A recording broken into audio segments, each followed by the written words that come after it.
வணக்கம். மாடி தோட்டத்தில் மிகவும் எளிதாகவும் அதிக விளைச்சலும் தரக்கூடிய ஒரு கொடி காய்கறி தான் காராமணி. இது குறைஞ்ச இடத்துலையே நல்லா வளரும். முதல்ல விதை நம்ம நல்ல விதையாக தேர்வு செஞ்சிட்டோன்னு வைங்களேன். அதுக்கப்புறம் மண்ணும் நம்ம நல்ல மண் கலவை போட்டுட்டோன்னா இடையில் எந்த உரமும் கொடுக்க தேவையில்லை. நார்மலாகவே இது வளர்ந்துக்கும். இதை ஒரு சின்ன க்ரோ பேக் 1 அடி 1.5 அடி இருக்கிற க்ரோ பேக்கில் வச்சா கூட போதும். ட்ரைனேஜ் ஹோல் மட்டும் இருக்குதான்னு அவசியமாக பார்த்துக்கோங்க. மண் கலவைன்னு பார்த்திங்கனாக்கா செம்மண், கோகோபீட்டு, தொழு உரம், கம்போஸ்ட்டு எதெல்லாம் இருக்கோ அந்த மாதிரி போட்டு நம்ம மிக்ஸ் பண்ணி வச்சுக்கலாம். நான் பழைய தோட்ட மண்ணும் மாட்டு சாண எருவும் மிக்ஸ் பண்ணி நான் வச்சுருந்தேன். இதுக்கு இடையில் நான் அடிக்கடி இந்த காய்கறி கழிவு, அதை ஊற வச்ச லிக்விடு அதெல்லாமே நான் கொடுத்துட்ருப்பேன். இந்த விதையை மண்ணில் வச்சோடனே 3 அல்லது 4 நாள்லேயே முளைக்க ஆரம்பிச்சிடும். சின்ன கயிறு இல்லை ஏதாவது ஒரு மூங்கில் குச்சி வச்சு நீங்கள் சப்போர்ட் கொடுத்தீங்கனாலே போதுமானதாக இருக்கும். நல்ல காற்றோட்டமான இடமா இருந்ததுன்னா நிறையா காய் பிடிக்கும்.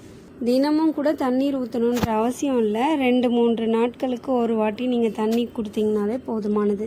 இந்த விதையை நட்டு 1.5 மாதத்துலேயே பூ வச்சு நல்லா பிஞ்சு பிடிக்க ஆரம்பிச்சிடும். நம்ம நல்ல உரம் கொடுத்து இதை பார்த்துக்கிட்டோன்னா நிறைய காய்கள் வைக்கும். கொத்து கொத்தாக நிறைய காய் காய்க்கும். இதை உருளைக்கிழங்கோட சேர்த்து நம்ம ஒரு கிரேவி மாதிரி செஞ்சோன்னா சப்பாத்திக்கெலாம் ரொம்பவே டேஸ்ட்டாக இருக்கும். பீன்ஸுக்கு பதிலாக நம்ம சாம்பார்லேயும் போடலாம். பொரியல் தட்டைன்னு இதுக்கு பேர் எதுக்கு வந்துச்சுன்னா, அந்த மாதிரி இதை பொரியல் பண்ணால் நல்லா சுவையாக இருக்கும். அதனால இந்த பேர் அதுக்கு.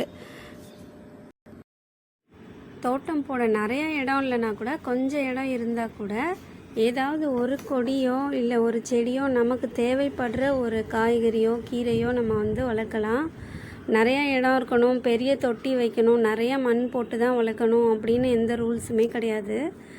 நமக்கு தேவையான ஒரு சின்ன சின்ன மூலிகைகள், இந்த துளசி, லெமன் கிராஸு, கீரைகள் அந்த மாதிரி கூட நம்ம இந்த இலைத்தழையை மக்க வச்சு அதை நம்ம இருக்கிற மண் கலவையில் போட்டு கொஞ்சம் மாட்டு உரமோ ஆட்டு எருவோ கிடச்சிதுன்னா அதையும் நம்ம மிக்ஸ் பண்ணி போட்டு நம்ம எந்த செடி வச்சாலும் நல்லா வளரும்.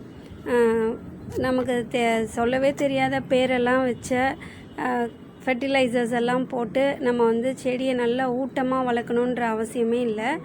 நம்ம வீட்டில் கிடைக்கிற வேஸ்ட்டு கழிவுகளையே வச்சு நம்ம உரமாக மாற்றி அதில் செடி வளர்த்து அதில் காய் கிடைக்கும்பொழுது நமக்கு ரொம்பவே சந்தோஷமாக இருக்கும்.